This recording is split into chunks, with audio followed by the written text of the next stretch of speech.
오늘 우리에게 주시는 하나님의 말씀을 구약성경 룻기 1장 16절부터 22절 말씀을 같이 봉독하겠습니다. 앞에 스크린을 보면서 18절부터 아닙니다. 16절부터인데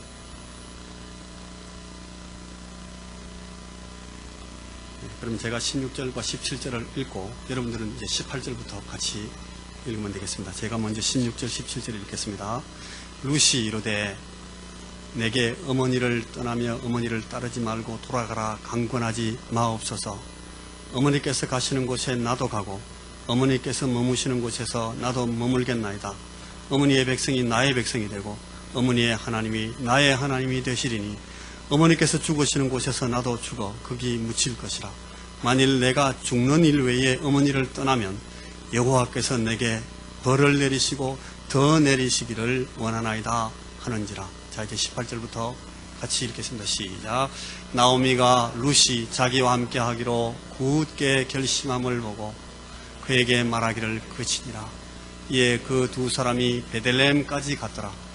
베들레헴에 이를 때에 온 성읍이 그들로 말미암아 떠들며 이르기를 이가 나오미냐 하는지라. 나오미가 그들에게 이르되 나를 나오미라 부르지 말고 나를 마라라 부르라. 이는 전능자가 나를 심히 괴롭게 하셨음이니라. 내가 풍족하게 나갔더니 여호와께서 내게 비어 돌아오게 하셨느니라. 여호와께서 나를 징벌하셨고 전능자가 나를 괴롭게 하셨거늘 너희가 어찌 나를 나오미라 부르느냐 하니라. 나오미가 모압 지방에서 그의 며느리 모압 여인 룻과 함께 돌아왔는데 그들이 보리 추수 시작할 때에 베들레헴에 이르렀더라. 기도합니다. 하나님,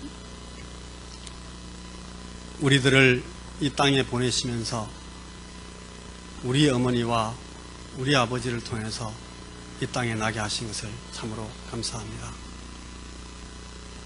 우리 어머니 같은 어머니가 없고 우리 같은 아버지가 없다는 것을, 우리 아버지 같은 아버지가 없다는 것을 우리가 다 고백합니다. 우리 하나님께서 하나님의 마음을 우리 어머니에게, 하나님의 마음을 우리 아버지에게 주셨기 때문에 우리 저분들이 우리를 이렇게 낳으시고 길러주신 것을 우리가 기억합니다.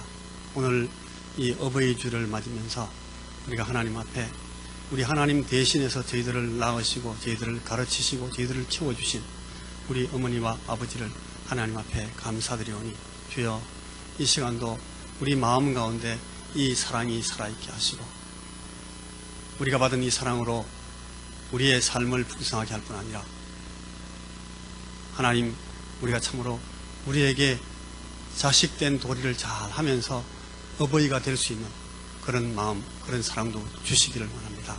지금은 저희들이 잠시 또 하나님의 말씀을 생각하는 시간이 되었사오니 우리에게 성령님 오셔서 친히 기록하신 이 말씀을 우리에게 풀어주시고 우리가 이 말씀을 마음 가운데 새기면서 이 말씀을 가지고 하나님의 자녀다운 삶을 우리가 이 땅에 살아갈 수 있도록 더욱 힘을 주시옵소서.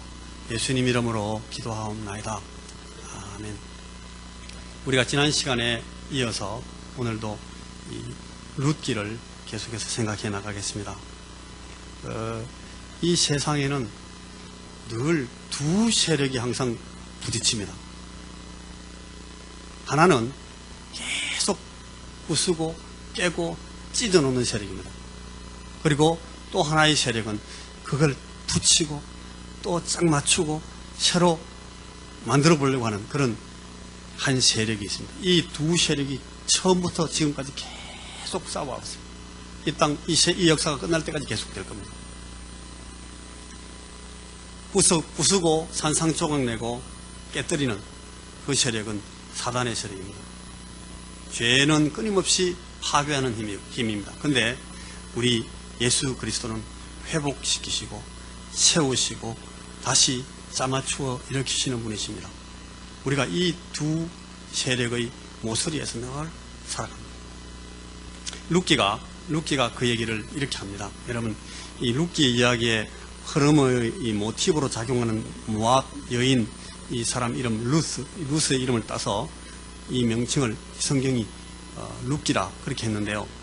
사실은 이 룻기는 룻이 중심이 아닙니다. 여러분 지난주에 아마 집에서 저하고 약속했기 때문에 룻기를 읽으신 분들이 계실 거예요. 한 번, 두 번, 세 번 여러분 읽으신 분이 계실 텐데 잘 생각해 보시면 이 룻기는 처음부터 끝까지 나오미가 중심입니다. 나오미 얘기입니다. 이 나오미라는 이름의 뜻이 기쁨, 즐거움, 사탕, 달다 이런 뜻입니다.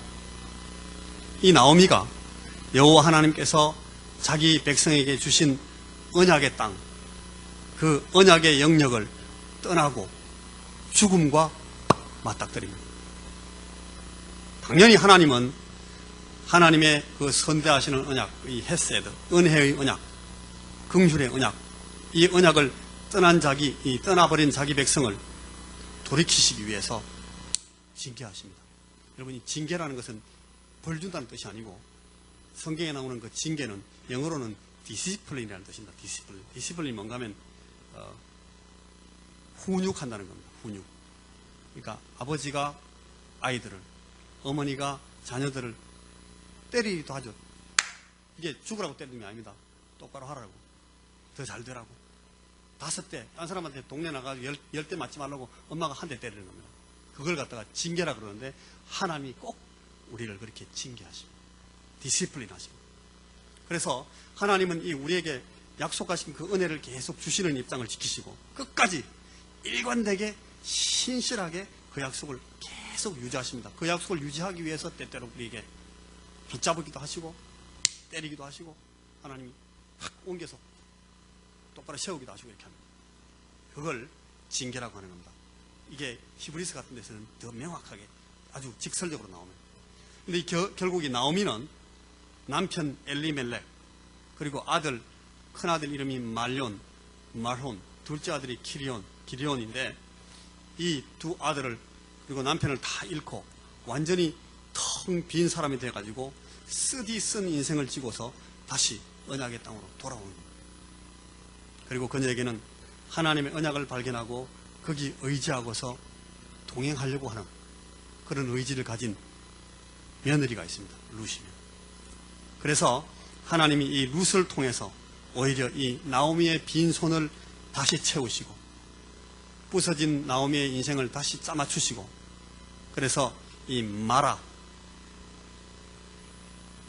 같은 이 쓴 삶으로 다 망가져가지고 그렇게 끝나지 않도록 망가진 채로 부서지지 않도록 다시 이 룻을 통해서 채우십니다. 그래서 다시 나오미 기쁨과 희락의 사람으로 회복시키시는 그 스토리가 이 룻기 얘기입니다. 근데 오늘 우리가 보았던 룻기 1장의 현실은 여러분 굉장히 비참한 와해 상황입니다. 엘리멜렉이라는 이 가장으로 대표되는 이 여인 나오미의 가정이 여지없이 무너지는 이야기로 이 룻기 1장이 시작됩니다.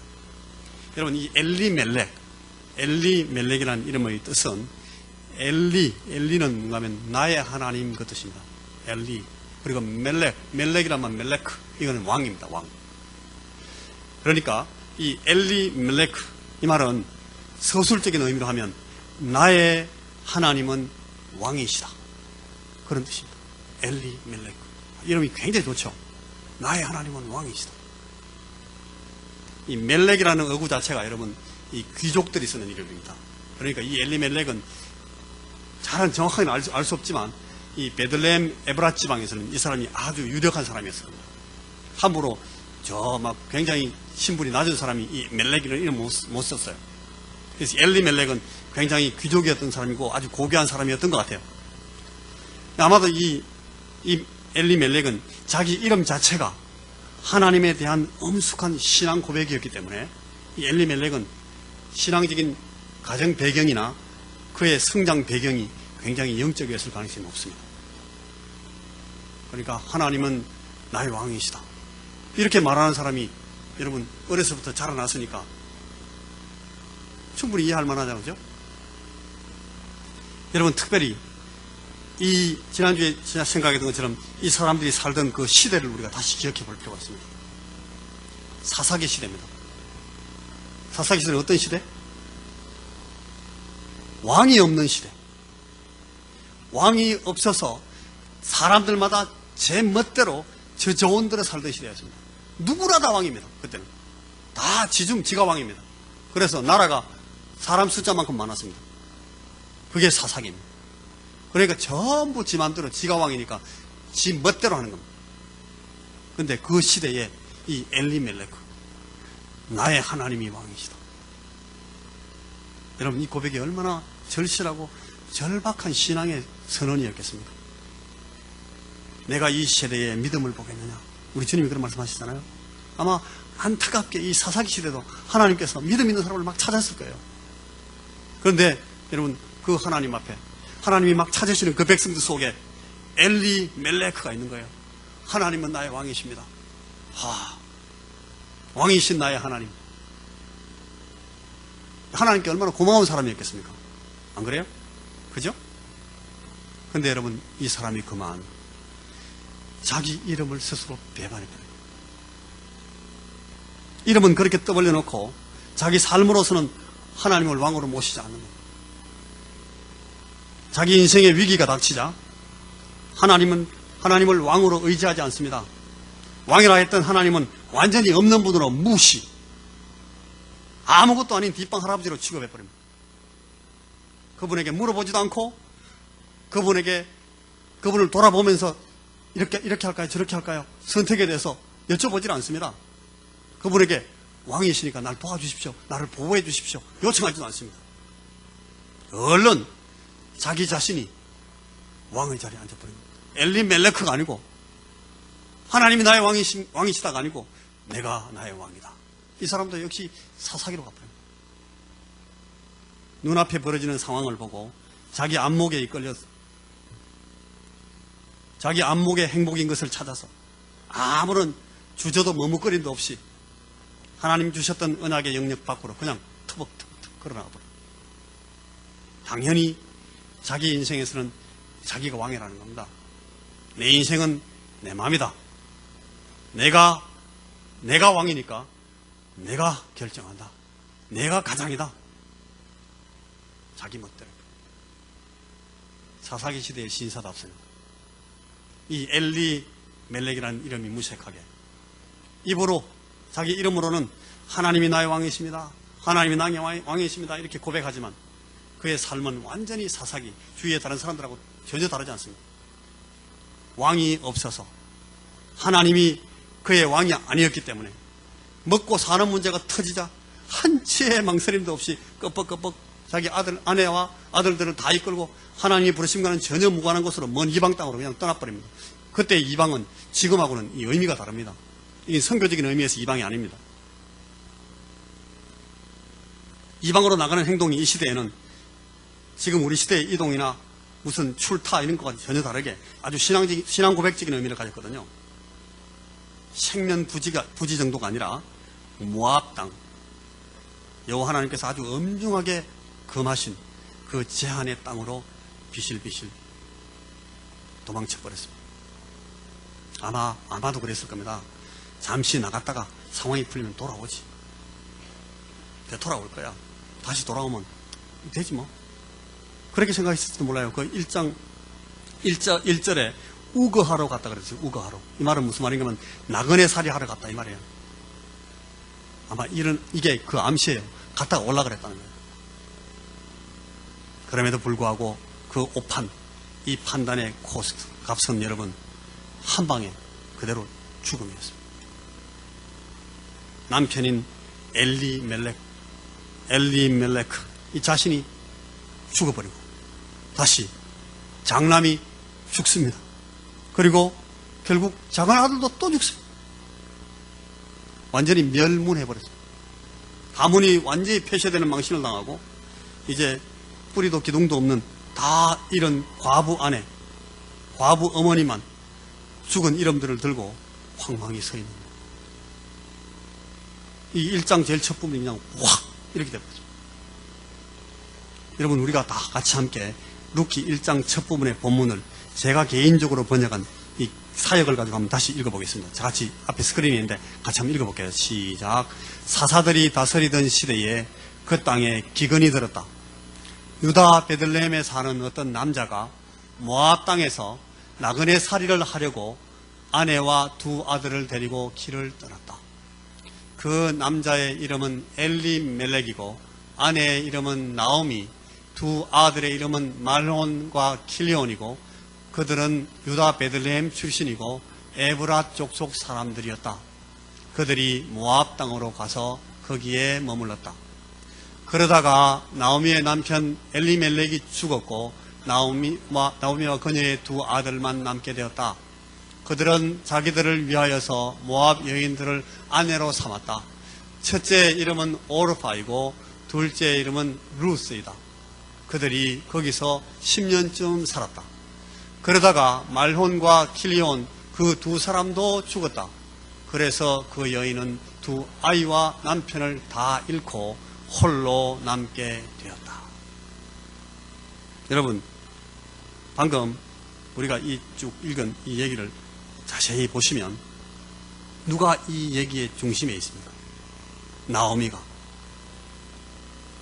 이 오늘 본문이 얘기하는 것은 이 모든 과정에 나오미가 적극적으로 자기 이름을 다 걸고 동조했다는 뜻입니다. 나오미가. 처음에 남편이 자 떠나자 그러니까 예? 떠나요? 갑시다. 바로 떠난 거예요, 같이.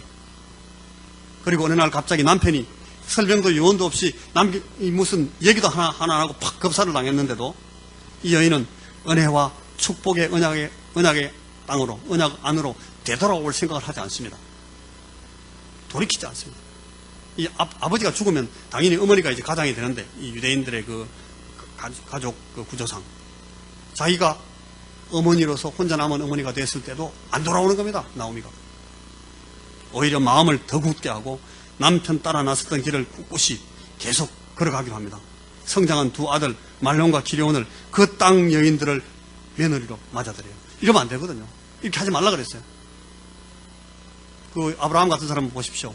일부러 자기 제일 신임하는 종을 자기 친족들에게 보내가지고 사람 데리고 오라 그랬어요. 그런 식의 이 언약적 전통이 있는 이 백성인데 이 나오미는 그걸 확 무시해버려요. 그리고 그 땅 여인들을 며느리로 맞아들입니다. 이 현지에서 당당하게 한번 제기해보겠다. 그런 디터미네이션, 그런 결단입니다.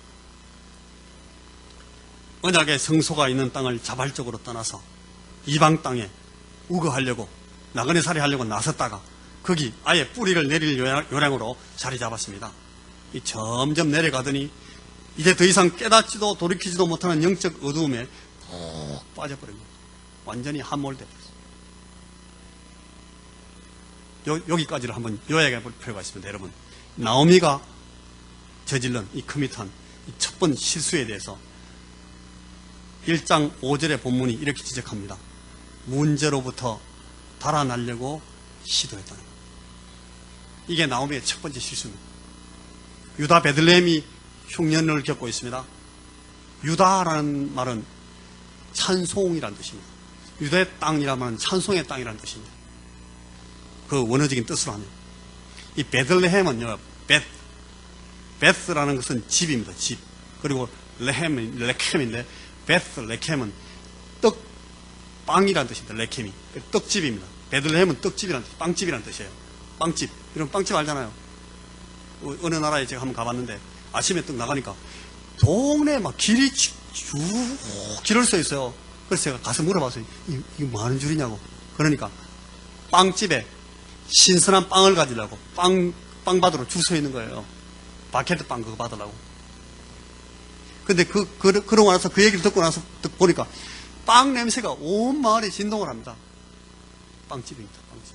이 베들레헴이 그런 뜻입니다. 빵 냄새가 막 번지는 그런. 이 에브라스란 말은 풍요롭다, 풍성하다 그런 뜻입니다. 그러니까 유다, 베들레헴, 에브라 딱 이름이 세 개인데 유다, 베들레헴, 에브라스는 찬양의 땅, 풍요로운 빵집 그런 뜻입니다. 그런데 거기에 흉년이 듭니다. 찬양의 땅, 풍요로운 빵집에 흉년이 들었어요. 일부러 새삼스럽게 이 기름지고 풍성한 이름 끝에다가 흉년졌다 그렇게 놓은 겁니다. 이게 여러분 우연히 생긴 상황이 아니라는 뜻입니다. 이게 아주 아주 의도적으로 주어진 하나의 상황이고 사건이라는 뜻입니다. 그런데 이 흉년을 우연히 생긴 상황이 아닌 그 상황에서 이걸 피하기 위해서, 이 문제 자체를 피하기 위해서 나오미와 그녀의 남편 그리고 두 아들이 한 일들은 보따리 사서 이방 땅 모압으로 도망쳐버립니다. 일단 피하고 보자. 비를 피하고 보자. 그러나 이들이 모압에서 맞닥뜨린 일들은 더 많고 더 치명적인 문제들입니다. 굶주림의 문제, 흉년의 문제 정도가 아니고. 자, 두 번째 보실까요? 나오미가 저질른 두 번째 실수는 6절에서 18절, 우리가 아까 읽었던 16절에서 18절 상황인데, 자신의 불복종과 그 결과를 덮어서 감추어 보려고 시도합니다. 나오미는 자기 두 며느리를 저들의 친정으로 돌려보냄으로써 베들레헴으로 동행하지 않게 함으로써 불복종의 증거를 인멸하려고 했습니다. 그래서 돌아갈 명분을 후색 맞추려고 하는 겁니다. 문제에서 달아나는 사람이 자기 실수와 실책을 가리고 덮으려고 하는 것은 지극히 당연한 수순입니다. 누구나 이렇게 합니다. 첫 문제를 저지르면 그 다음에 그걸 막 덮으려고 하거든요. 우리 자신의 경험에서, 저 자신의 경험에서 이걸 늘 알고 있습니다. 그게 두 번째 실수입니다. 세 번째 실수는 한 가지 더 있는데, 이게 하나님에 대해서 아주 신랄하게 변해버립니다. 자기 며느리를 대동하고 돌아오는데 하나님께는 뿔을 들이댑니다. 자기는 더 이상 나오미가 아니라 그럽니다. 즐겁지도 않고 나는 기쁘지도 않고 나는 더 이상 사탕도 아니야, 달지도 않아, 이렇게 말합니다. 여러분, 이제 나를 나오미라고 부르지 마세요. 전능하신 하나님께서 내게 쓰라림을 가득 안기셨다니까요. 그러니 여러분, 나를 나오미라고 부르지 말고 나를 마라라고 부르세요. 마라. 마라는 쓰다는 뜻이에요. 쓰디쓰다, 괴로움, 이런 뜻입니다. 이 마라라는 뜻에서 영어의 미르가 뭔가 하면 그 모략이라는 뜻입니다. 시신에 치는 그 방부제를 말합니다. 이게 냄새도 무지하게 쓰대요. 그러니까 미르가 마라에서 나왔어요. 이게 공식입니다. 공식. 하나의 영적인 포뮬라, 공식입니다. 구약이 보여주는 이 오리지널 패턴입니다. 누군가가 자신의 영적 삶을 제대로 망가뜨리고자 원한다면 이 세 가지 실수를 저지르면 됩니다. 가능하시면 이걸 연속적으로 아주 시리즈로 그냥 하나 이렇게 실수를 저지르시면 훨씬 더 효과적으로 실패할 수 있습니다. 실수 1, 문제들로부터 무조건 도망친다. 실수 2, 우리 자신의 불복종을 최대한 숨기려고 노력한다. 셋째, 실수 3, 하나님에 대해서 신랄해지기로 한다. 여러분, 이게 공식. 이게 구약에 나온 실패의 공식입니다. 이 세 가지의 일련의 조치를 취하기로 계획하시면 우리의 영적 삶은 아주 찬란하게 부서지고 산산이 허물어지기 시작합니다. 제가 보장할 수 있습니다. 그럼 여러분, 우리는 왜 문제들로부터 달아나려고 시도합니까? 어떤 때에, 어떤 이유에 집착하면서 우리가 도망치려고 하겠습니까? 언제 우리는 망하는 길로 끄벅끄벅 들어가기로 결정하는가 하면, 여러분, 오늘 이 반면 교사를 통해서 우리가 받는 메시지가 오늘 메시지의 핵심입니다. 우리가 마주치는 영적 싸움에서 도망치게 되는 이유, 이게 세 가지 나옵니다. 우리가 읽은 이 룻기의 첫 부분이 이 세 가지 가능한 설명을 해주고 있습니다. 우리는 왜, 언제, 어떤 때에, 어떤 이유에 집착하면서 은혜와 언약의 영역으로부터 도망치려고 시도하게 되느냐. 첫째, 우리가 믿음으로서가 아니라 보는 것에 따라서 살기로 할 때에 우리는 도망칩니다. 믿음이 아니고 우리 눈에 보이는 걸 따라 살기로 결심하면 바로 도망칠 구멍부터 보입니다. 한번 따라해 보시겠습니까? 우리가 믿음으로서가 아니라 보는 것에 따라 살기로 할 때 우리 도망칩니다. 여러분, 이 가족이 저들의 문제로부터 달아난 이유는 그들이 믿음으로 행하지 않고 보는 것에 따라 살기로 결정했기 때문에, 상황을 오직 인간적인 견지, 휴먼 포인트 오브 뷰, 사람의 눈으로만 이 상황을 보고 이 실수를 저지릅니다. 베들레헴의 삶과 모압의 삶을 비교해 보니까 여러분 이게 분명해집니다. 저들이 베들레헴을 바라보았을 때 거기는 굶주림과 메마름과 고통만 있습니다. 그런데 반면에 눈을 돌려서 모압 평지를 바라보니까, 모압 평야를 바라보니까 거기에 아주 풍요로움과 기름진 것이 가득한 겁니다. 망설일 이유가 없습니다, 이 사람들한테는. 그런데 여러분, 이게 하나님의 관점에서도 그랬는가?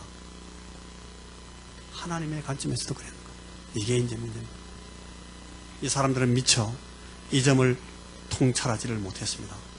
모압이 이교도의 땅이고 하나님이 금지하신 제한의 땅이고, 그 땅 사람들은 여전히 거짓 신들과 우상을 섬기고 그모스 신을 섬기는, 그모스는 여러분 자기 애를 불에 집어넣어가지고 태우면서 제사 지내는 그런 신이에요. 이걸 간과한 겁니다. 보고도 무시하고 보지 않은 척 눈을 돌려버린 겁니다. 신명기 23장 3절에 이렇게 나옵니다. 암몬 사람들과 모압 사람들은 여호와의 총회에 참석하지 못한다. 그 후손은 10대가 아니라 언제까지라도 여호와의 총회에 들어오게 하지 말지니라. 이렇게 나왔습니다. 바로 이 사람들이 그 얘기를 들은 사람들이에요. 사사기 시대니까 바로 여호수아, 모세, 그 사람들한테 들었던 그 얘기를 그냥 깡그리 무시해버린 겁니다. 저들은, 이 모압 사람들은 하나님과 원수지기로 했던 사람들입니다. 잘 아시는 것처럼 여러분, 이 모압과 암몬, 이 사람들은 누구의 후예입니까? 롯의 후예입니다. 롯의 후예들인데, 롯이 그 딸들과, 롯의 딸들과 이 롯이 상간에서 태어난 그런 후손들입니다. 끔찍하잖아요? 엽기적이죠. 불타는 소돔을 탈출해서 동굴에 기가하고 있는 동안 일어난 엽기 사건입니다.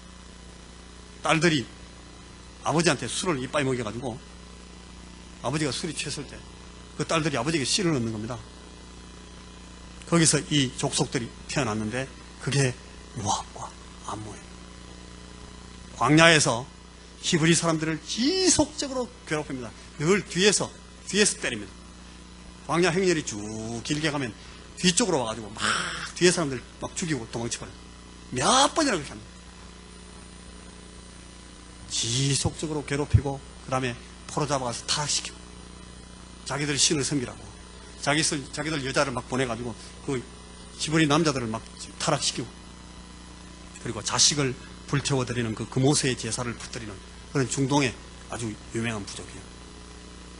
그런데 여러분, 이스라엘, 그것도 찬송할 만한 풍요로운 빵집 출신, 이 유다 베들레헴 에브라다의 유력한 사람, 나의 하나님은 왕이시다, 그렇게 매일 외치는, 다른 사람들이 엘리멜렉 부르잖아요. 그 사람들이 자기 이름을 부를 때마다 그 사람들 뭐라고 말하는가 하면 나의 하나님은 왕이시다, 나의 하나님은 왕이시다, 그렇게 하는 거예요.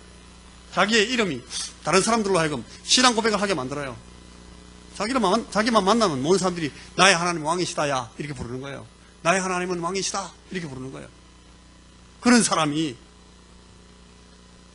그리고 그 사람의 가족들이 방금 말했던 그 모압에 편입하고 들어가서 그들 속에서 그들과 섞여서 그들에게 의존하면서 살기로 합니다. 이게 여러분 심각한 일 아닙니까? 그러니까 이 찬송할 만한 풍요로운 빵집, 이 찬양은 불평이 됩니다. 풍요는 금방 메마름과 기근으로 변해버립니다. 빵집의 모든 진열대가 다 텅텅 비고 맙니다. 여러분, 이 엘리멜렉의 가정이 이렇게 멸망해버립니다. 이 사람들이 미련 없이 다 털고 그냥 떠나는 것이 현명하다고 결정했을 겁니다. 설마 지금보다 더 나빠지겠는가? 항상 마지막에는 그렇게 자수하죠. 이렇게 도피하고 도망치고 회피하면서 떠나갑니다. 누구나. 믿음으로서가 아니라 보는 것으로 판단을 하려면 늘 희망은 안 보입니다. 달아나는 것만 최상의 해결책으로 보이게 되어 있습니다. 그게 바로 이 사사기 시대의 가치관입니다. 그 시대의 모더니즘, 그 당대의 포스트 모더니즘입니다. 그 시대의 뉴 에이지, 바로 그 시대의 실존주의가 그렇습니다. 신명기 28장이 흉년이 하나님께서 주시는 징계라 그렇게 말했을 때 이 고리타분한 소리 좀 작작해라 이렇게 말했을 겁니다. 아마. 순종하기만 한다면 늘 풍성한 햇볕과 비를, 다른 모든 필요를 구비해 주시겠다고 하나님께서 약속하셨습니다. 심지어는 하나님께서 만나를 주시기도 하시고 하나님께서는 메추라기를 주시기도 하시면서 나 안 굶겨 죽인다는 것을 계속 반복해서 확신시켜 주십니다. 그런데도 말 안 듣습니다. 하나님은 그 필요를 구비해 주시다고 약속하시지만 왜 자꾸 순종 복종을 닥달하냐고 삿대질합니다. 그렇게 나가는 것이 세상의 가치 위계고 그게 여러분 육체의 인트레스트, 육체의 관심입니다. 항상 그게 바로 사탄의 충동질입니다. 오늘 여러분, 저나 여러분 우리가 당하는 영적 삶의 환경도 똑같습니다. 여전히 동일합니다. 믿음으로서가 아니라 보는 것으로 살아가기를 시작할 때는 하나님께서 우리로 하여금 우리 문제들과 죄를 극복하도록 도우실 사실을 믿고 의지하는 대신 금방 우리는 안 되겠다, 니게로 도망치자, 도망치고 달아나는 것이 상책이라는 그런 결론에 금방 도달하게 되어 있습니다. 쉽게 빠져나가는 것이 최선이다, 그렇게 생각하게 됩니다. 저도 짧은 인생을 살았는데 길게 사는 사람이 아직 아닌데요, 제 부끄러운 실패 경험들이 이 사실, 이 말씀을 보면서 선연하게 들어갑니다. 자꾸 생각납니다. 달아나는 대신 하나님 앞에 나가 머리를 숙이고 죄와 연약함을 고백하고 용서와 도우심을 구해서야 했는데, 여러분, 도망치는 것은 바른 선택이 아닙니다. 아직 하나님의 눈으로 이 상황을 바라보지 못했기 때문에 그렇습니다. 자, 두 번째는 영적이 아닌 육신적인 것만 위하여 살기로 할 때 우리는 도망칩니다. 따라해 보시겠습니까? 영적이 아닌 육신적인 것만을 위하여 살기로 할 때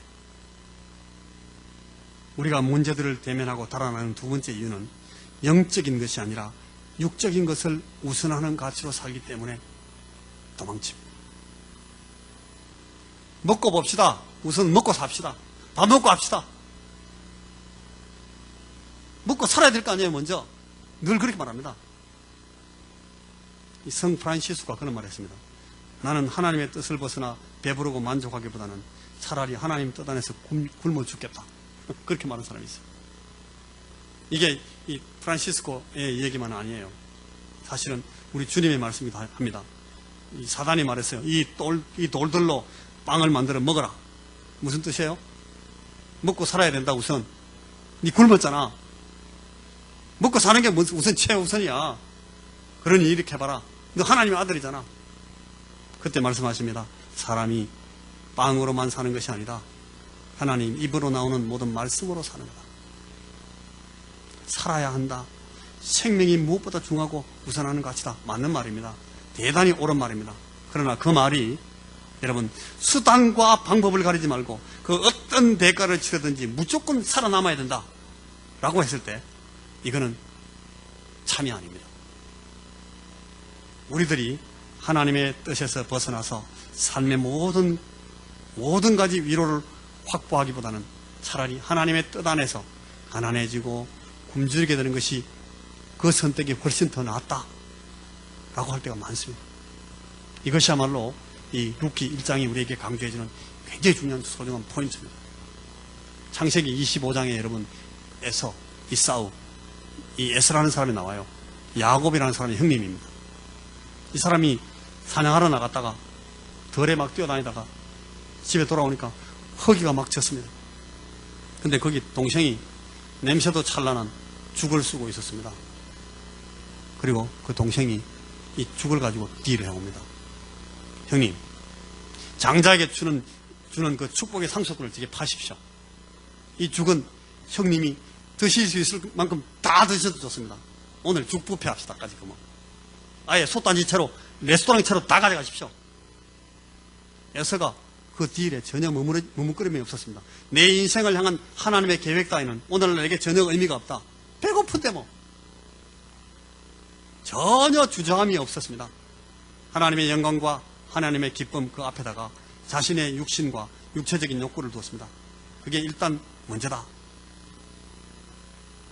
신약성경 히브리서 12장 16절이 이걸 아주 간단하게 에서가 망령되게 행하였다. 그렇게 써요. 망령, 여러분, 영을 망하게 했다. 우리 잘하는 말로 영혼을 팔았다 그 뜻이야. 너희 아는 바와 같이 제가 그 후에 축복을 기업으로 받으려고 눈물을 흘리며 구하되 버림바가 되어 회개할 기회를 얻지 못하였느니라. 히브리서 12장 17절이 그렇게 하습니다. 여러분, 우리가 육체적인 것을 영적인 것보다 우선하기로 작정할 때 당연히 우리는 늘 하나님보다 우리 자신을 기뻐하는 데 집중하는 삶을 살기 시작합니다. 삶에서 중요한 것은 하나님의 뜻에 대하여 편해지는 것이 편안해지는 것이 아니라 내 삶이 편해지고 이지, 쉬워지고 comfortable, 편안해지고 하는 것이 내게 더 필요하다 이렇게 생각하기 시작합니다. 여러분, 우리 주님이 영적인 것 앞에 육신적인 가치를 먼저 두신 적이 있었습니까? 아버지의 뜻 행하시는 것보다 자신의 평안과 즐거움을 먼저 구하신 적이 있었습니까? 예수님은 그렇게 하지 않았습니다. 제가 어떤 기간 이 설교를 맡아서 일했던 어떤 교회에서 이승리라는 형제가 있었습니다. 찬양 인도하는 형제였는데 아주 어렸어요. 나이가 20살밖에 안 됐어요. 이 친구가 요리사가 되려고 요리사 학교 다니고 있었어요. 이제 3년 과정인가가 이제 끝나는 마지막 학년이 됐는데 어떤 굉장히 그 멜번에서 제일 큰 호텔에서 이한테 오프가 왔어요. 이번 목요일에 와서 호텔에 와서 한번 트라이를 해보이라. 그러면 우리가 너를 고용하려고 한다. 몇 번 자기 그 선배들하고 같이 가서 이렇게 했는데 그 매니저가 딱 찍어보고 있었던 거예요. 그래서 졸업할 때가 되니까 승리한테 왔어요. 너 내가 뽑을 거니까 와서 목요일날 와서 트라이를 해라. 이 웨이지나 뭐 이게 뭐죠, 월급이나 비자 문제도 해결해 준다고. 근무 조건에서 아주 유리하게 몇 시부터 몇 시까지만 딱 하면 된다 이렇게 딱 정해져가지고 굉장히 좋은 조건이 들어왔어요. 그런데 여러분, 이 형제가 찬양을 맡았는데 여기 가면 이 찬양을 못하는 거예요. 당장 그 목요일 트라이를 하는 그 시간이 보니까 찬양 연습하는 그 시간이었어요. 이 형제가 그날 하루 딱 생각해 보더니만 바로 딱 뭐라고 하는가 하면 잘 압니다. 여기서 내가 몇 시간만 더 수고하면 아마도 이 잡이 저에게 주어질 것 같아요. 하지만 지금 이 트라이얼 해보이는 것보다 하나님을 예배하고 찬양하는 것을 준비하는데 내 시간 드리는 것이 먼저 가는 가치라고 생각합니다. 그래서 저는 이 기회 과감히 포기하겠습니다. 조그만 애가요. 제가 뒤에 있으면서 놀랐어요. 와, 이런 애가 다 있구나. 자기는 안다는 거예요. 이거 던져도 하나님이 필요하시면 더 큰 거 자기 준대. 제가 뭐 하나님의 뜻에 따라 살려고 왔지. 내가 이 호텔에 뭐 좋은 자리 요리사 자격 달라고 그 자리 잡을 얻으려고 온 거 아니지 않냐고. 너무너무 바른 얘기인데 여러분 그렇게 딱 말하는 거 보니까 겁나더라고요. 야, 이놈이 대단한 믿음을 갖고 있구나. 하나님 어떻게 보시겠어요? 이런 걸 신앙 고백이라고 합니다. 하나님이 이걸 예배로 기쁘게 받으시고 어느 것을 우선에 두느냐 하는 거 문제입니다. 자, 이제 마지막으로 세 번째. 우리가 언제 도망치는가 하면, 우리가 언제 도망치고 빠져나가는가 하면 세 번째는 한번 따라해 보십시오. 주님이 아니라 세상을 향하여 살기로 할 때. 룻기 1장 1절의 첫 어절입니다. 사사들이 다스리던 시대에. 우리는 이 사사기가 왕 없음의 시대라는 것을 알고 있습니다. 사사기는 여러 번 그때에는 이스라엘에 왕이 없었다. 왕이 없어서 사람마다 제 멋대로 행하였다. 계속 반복합니다. 나오미와 그의 가족들도 이 무질서한 시대를 살고 있었습니다. 그래서 당연히 그들은 너나 할 것 없이 그렇게 말했을 겁니다. 야, 누구나 다 그렇게 하지 않냐? 왜 우리라고 꼭 별스럽게 살아야 되냐? 다 교인들이고 다 예수 믿어. 니만 왜 별스럽게 예수 믿으려고 그래? 그냥 대충 좀 하자 좀. 대강대강 다들 하는 대로 좀 하자. 세상이 기준인 겁니다. 통속이 표준인 겁니다. 통속이. 유명한 영화, 옛날에 제가 어린 학생 때 본 영화인데 사막의 라이언이라는 영화가 있었어요. 앤서니 퀸이라는 유명한 배우가 그 오마 묵타르라는 주인공을 하는데 거기 이제 중동에서 서로 싸움이 붙었는데요. 중동 부족들끼리 싸움이 붙었는데 자기 부하 중에 하나가 어떤 전술 협상을 하면서 간교한 이 방법을 써가지고 어떤 상대방의 대장을 어디로 불러내가지고 딱 우리 대장하고 만나게 해놓고 뒤에 숨어있다가 탁 죽이자고 이렇게 딱 이야기를 했어요. 그러니까 그 오마 묵타르라는 지도자 이 앤토니 킨이 말을 해요. 야, 저들이 그렇게 한다고 너도 그렇게 하냐? 그놈들이 비열한 짓을 한다고 너도 똑같이 그 짓을 해서 그래가지고 이기고 싶냐? 걔들이 너희 선생이냐? 딱 그래요. 안 해요. 우리가 이래야 됩니다. 흉년이다. 다 말랐고 더 이상 번역의 기회도 추수의 희망도 없다. 나가자. 피하자. 저쪽으로 넘어가자. 누구나 다 하는 일 아니냐? 방법만 있으면 누구나 다 하는 일 아니겠냐? 당연히 엘리멜렉과 나오미도 그래서 넘어갔습니다. 사실은 누구나 다 그렇게 한 것이 아닙니다. 여러분 친척과 이웃이라고 모두 다 그렇게 한 게 아니에요. 보아즈라는 사람이 나중에 나오는데 모압으로 가지 않았습니다. 이 사람은 더 많은 논도 있고 더 많은 밭도 있고 정말 이 사람은 농사 잘못 흉년지고 망하면 완전히 쫄딱 망하는 사람이 안 나갑니다. 그는 있던 곳에서 견디면서 하나님에 대해서 기대를 갖고 믿음을 갖고 약속을 받은 곳에 참고 머물러 있습니다. 그는 후에 하나님의 쓰임을 받아서 이 나오미와 롯을 구원하고 구속하는 일을 위해서 선발됩니다. 오늘 모든 그리스도인들에게 닥치는 유혹은, 오늘 모든 교회들이 당면하는 도전은 바로 이겁니다. 세상의 반항적인 분위기와 비판적인 태도를 흉내내면서 세상을 담고 세상을 편드는 것이 융통성 있는 처신이라고 말합니다. Wise and flexibility. 지혜롭고 융통성이 있다. 그렇게 우깁니다. 아닙니다. 그것은 타협하는 것이고 그것은 주저하는 것이고 회피하고 빠져나가는 겁니다. 우리가 우리의 문제를 당면하고 달아나기 시작한다면 주님은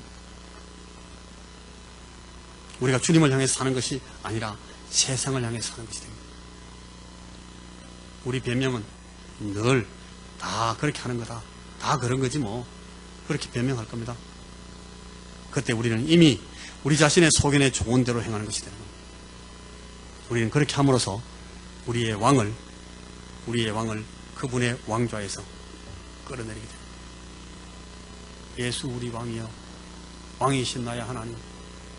그렇게 찬양하면서 엘리멜레크, 하나님은 나의 왕이시다 그래놓고 하나님을 확 끌어내리고 그리고 내 마음대로 해버려. 자, 우리가 다 같이 갈라디아 6장 말씀을 몇 구 읽고 오늘 말씀을 같이 마치겠습니다. 자, 갈라디아 6장 7절 8절 9절입니다. 시작. 스스로 속이지 말라. 하나님은 만홀히 여김을 받지 아니하시나니 사람이 무엇으로 심든지 그대로 거두리라. 자기의 육체를 위하여 심는 자는 육체로부터 썩어진 것을 거두고 성령을 위하여 심는 자는 성령으로부터 영생을 거두리라. 우리가 선을 행하되 낙심하지 말지니 피곤치 아니하면 때가 이름에 거두리라. 기도하겠습니다. 하나님, 우리에게 오늘 이 말씀을 주셔서 우리가 이 말씀을 받습니다. 우리가 세상 살면서 도망치고 싶은 이 어려운 상황을 우리 앞에 목도할 때 주여 우리가 하나님을 붙들게 하시고 왕이신 우리 하나님 앞에 부복하고 왕이신 우리 하나님의 뜻을 따라 순종할 수 있는 그런 믿음 있는 사람들 되도록, 믿음의 용기가 있는 사람들이 되도록, 행동하는 신앙인이 되도록 우리에게 늘 은혜를 베풀어 주옵소서. 예수님 이름으로 기도하옵나이다. 아멘.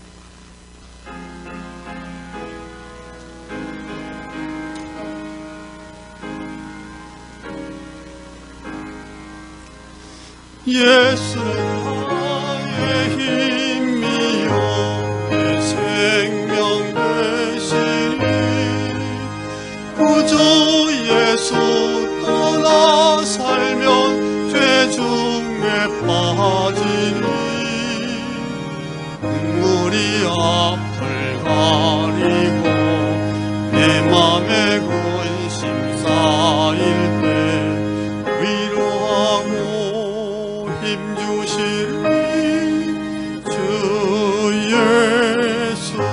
4절 예수는 나의 힘이요 내 기쁨 되시니 그 명령을 준행하여 늘 충성하겠네. 주야로 보호하시며 바른 길과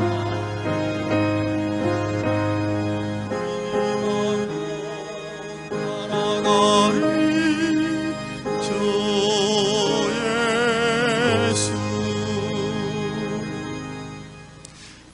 우러러 축원하옵기는 우리 주 예수 그리스도의 구원하신 은혜와 하나님 아버지의 사랑하신 모든 이 사랑하심과 성령님의 교통하심이 오늘도 주님 앞에 나와서 이 어버이를 통해서 우리에게 주신 하나님의 그 사랑들을 보면서 하나님을 기억하고 하나님을 예배하고 아버지 하나님의 뜻을 따라 이 땅을 살면서 도망치지 않고 우리 하나님을 왕으로 모시면서 성공하고 승리하는 삶을 이 땅 위에서 계속 살기를 마음 가운데 소원하는 우리 사랑하는 모든 형제와 자매들 머리 위에 우리와 함께 예배하지 못하지만 연약한 가운데서라도 주의 이름을 부르면서 주님을 기억하고 마음으로 우리와 함께 예배하는 우리 사랑하는 형제들에게 우리의 사랑하는 모든 가정들의 기도의 제목들 위에 이제부터 영원토록 함께 하실지어다.